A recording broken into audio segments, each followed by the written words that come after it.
You're probably sitting down right now as you watch this, right? But are you sitting up straight? You might want to take a moment to correct your posture because there is mounting evidence that good posture leads to all kinds of health benefits, from reducing back and joint pain to even improving your mood. Here to tell us more is WSJ reporter Jeanne Whalen and Dr. Evan Johnson, assistant professor at Columbia University and director of physical therapy at the Spine Center at Columbia University Medical Center. Hi, Jeanne and Dr. Johnson. Thanks so much for both of you for being here. Jeanne, I'm going to start with you because posture seems to be very hard to correct. Why are so many of us slumping these days? Well, I guess it's hard to correct just because it's so ingrained. You know, we don't think about it, but we kind of learn bad posture, and then it's really hard to break the cycle unless you really focus on it consciously. And of course, with many of us sitting now for most of our days, it's some 75% of the North American population sits in front of a computer all day. That's really led to a lot of bad posture out there. So, Dr. Johnson, that's problematic, right? Are we sitting too much to begin with, and now we're sitting too much and we're not sitting properly? That both are true. We are sitting too much, and probably the most important thing to do is variety.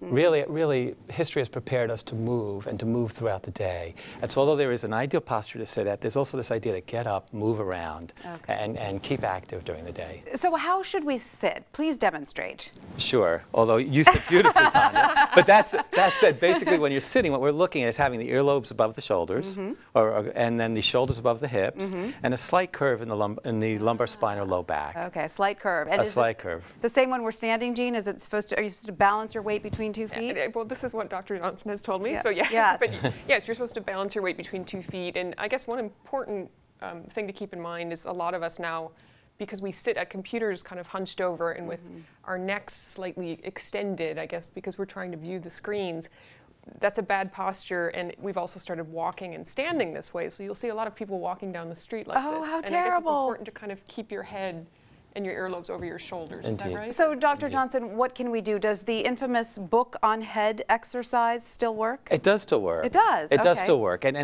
But again, it's this dynamic situation. So the eye posture, right? The posture when you're sitting down and using your phone or the tablet or the computer or reading a book. So it's this dynamic movement, and you reference this nice posture where you do have this kind of string attached to the head like a marionette, and the beads fall in sequence, so the spine falls in sequence. Fabulous. And what sorts of ailments are you finding are connected to bad posture? Plenty of ailments, from adolescence to older. So even some of what you see in terms of these curved spines and osteoporotic spines that are curved over time, children who have all kinds of issues around the shoulders and the neck pain, pinched nerves in the back and pinched nerves in the neck, all can be impacted by posture. Unbelievable. And is it true that if we stand properly, sit properly, we can actually give ourselves a little mood boost?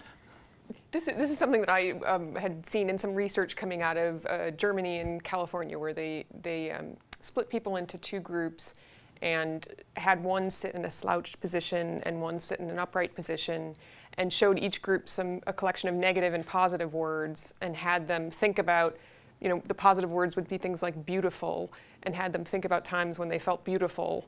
And I actually believe that. And, you know, I have to say, of course, no discussion about posture would be complete without a discussion of that 2010 study that got a lot of play when it was discussed in the TED Talks, that alpha posture, or sort of high power posture, can make you seem better or smarter, or... That's right. They found that people who stood in kind of, you know, in a real alpha posture with the hands on the desks, kind of leaning forward like a sort of CEO would, or sitting back with feet up on the table and the hands behind the head, after explaining those positions, showed higher levels of testosterone, the dominance hormone, and lower levels of cortisol, the stress hormone, compared to people who had sat in a slouched position. So you see, Grandma was right. Sit up straight. Grandma was right, indeed. Dr. Johnson and Jeanne, thank you to both of you for being here today.